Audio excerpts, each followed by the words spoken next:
আসসালামু আলাইকুম। ডাক্তার হাসানুল বান্না আলামিন বলছিলাম, হোমিওপ্যাথিক ফিজিশিয়ান। আজকে আমরা আলোচনা করব সিনোচা বা একটানা জ্বর বা এক জ্বরের ক্ষেত্রে বহুল ব্যবহৃত একটি হোমিওপ্যাথিক মেডিসিন ব্রায়োনিয়া নিয়ে।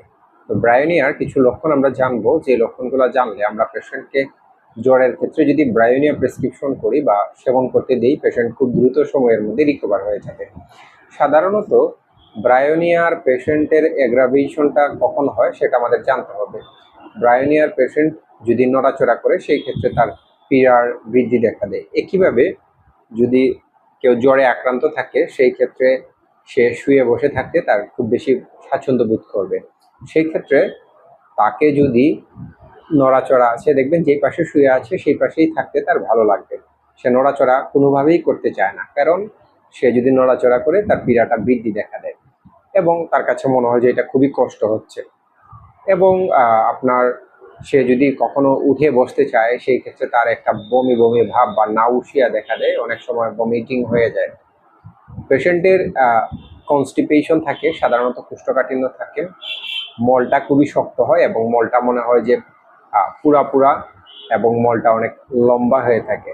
আমরা যদি পেশেন্টের পিপাসার দিকে খেয়াল করি তাহলে জ্বরের ক্ষেত্রে সে অনেক সময় পর পর প্রচুর পরিমাণে জল পান করে। বিষয়টা আমরা এইভাবে বলি যে 2 ঘন্টা পর পর সে একভাবেই মানে একসাথে অনেক জল পান করে।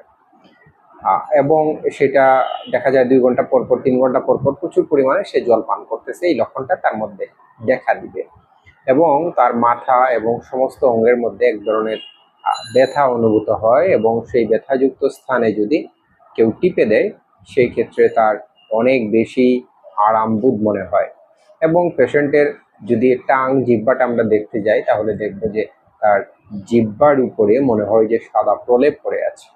এই লক্ষণগুলো থাকলে আপনারা অবশ্যই পেশেন্টকে ব্রায়োনিয়া প্রেসক্রিপশন করবেন। দেখবেন পেশেন্ট খুব দ্রুত সময়ের মধ্যে আরোগ্য লাভ করবে ইনশাআল্লাহ। আজকে এই পর্যন্তই। ভিডিওটি ভালো লাগলে অবশ্যই লাইক, কমেন্ট এবং শেয়ার করে দিবেন। ধন্যবাদ।